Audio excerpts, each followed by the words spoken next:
idea is to move this humongous 150-year-old Guanacaste to the center of the main entry. I think that tree today symbolizes a lot of what Guacalito is. In the future, with our guests, when they come to Guacalito, they're going to start discovering the spirit of this place right at the entrance with the story of the tree. Well, from the very beginning, one of the pillars of this whole project was sustainability. And that means that we have to build this, making sure that the benefits from this project are spread out to the rest of the community. A lot of people play lip service to it. Oh, everybody talks about sustainable development. But it starts there. It starts making sure that this will be able to stand on itself, on our own people. On the southwest coast of Nicaragua, a new destination is emerging with the community at the foundation of its plans. Guacalito de la Isla hopes to chart a new course for development, utilizing the skills of local people that blends seamlessly into one of Central America's most beautiful landscapes. Partnering with world-class golf course designer David McLay Kidd set the tone for the entire project. So we take on the challenge of not destroying the land. That's why we were so happy when we could partner with David McLay, who shared the vision with us. It's very obvious when you meet Don Carlos that he has a massive passion for Nicaragua and this coastline. You know, he's a huge fisherman, he loves the natural landscape, and he wants to have it respected. In fact, he demands that it's respected. From the very beginning, the moment we sat down, we shared that same vision. What it was the most important thing, it wasn't the golf course. It was that the golf course become part of the property. I'll be integrated in the property. And will do the least damage possible to the property. Modern convention in golf has made it so complicated. And as it's become more complicated, it's become less sustainable, more expensive, and more contrived. The cart pass, for instance. Convention would say you'd pour concrete. So we would bring in sand from outside, we'd bring in the lime-based cement, we'd form everything, we'd mix it all, and we'd start pouring concrete. Doesn't look good, isn't very sustainable, has nothing to do with the local skills of these people. They're not laying that much concrete. So what did we do here? We found a local stone called cantera stone. They've been using it in construction for hundreds of years, and the local people are used to laying it. We have really done an enormous amount of work and at a very high cost to make sure that we maintain the beauty and the magic of this place.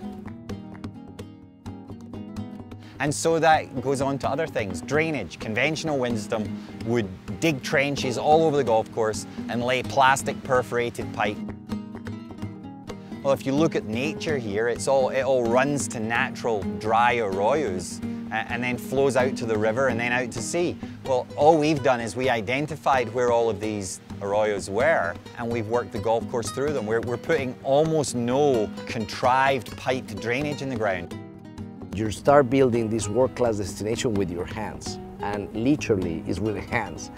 Each road, each location for each component, where we have carefully see what is there, what can we move, what can we save, and whenever possible, we have applied much more resources than normal to move around things so they don't get damaged, so they don't get caught, so the clearing of the land is not indiscriminate. We're using paspalum grass. It's extremely salt tolerant. We can water with reused water, so eventually when the project is large enough, we'll take the recycled water and we'll put it back on the golf course. It's from the tropics, so it's completely used to this type of climate, so the pests don't eat it, the diseases don't kill it. And so I could keep going on, one thing after another. Each individual point of the golf course, we've looked at what's available down here, how we could use that best, and then how would that be sustained for perpetuity for another 100 years. The golf course at Guacalito de la Isla is just one part of the vision to build not only a legendary destination, but to leave a legacy for the native home of Carlos Pellas, Nicaragua. You can work in well-established gateway places in the world and build one more hotel, one more golf course, one more marina. But to have in your lifetime the chance, the opportunity to work with a visionary with such a passion like Carlos, or be part of a project that will change not only the industry or the local beach or the local fisherman village, it's going to change the way Nicaragua is perceiving the future. The project itself is a world-class project, but the fact that it's going to be done in Nicaragua, it makes it the project of a lifetime. What I know is that if the project is going to succeed and be sustainable, it has to be owned metaphorically by the local people. So by using the local people in the construction of the golf course, a great percentage will achieve skills that will get passed from father to son or mother to daughter inevitably, and that has huge benefits in education and health, etc., etc. 10 years, 15 years from now, I like to see this place as beautiful, as pristine as you see it now. And that's why this is a very low density place. And that's why we have huge areas dedicated for conservation. And at the end of the day, this investment that I made in Guacalito, in Nicaragua, is more of a legacy from me to my family, to the country. And that's how this whole dream started. You know, it's just not to do a hotel or not to build a golf course. The idea here is to build a destination.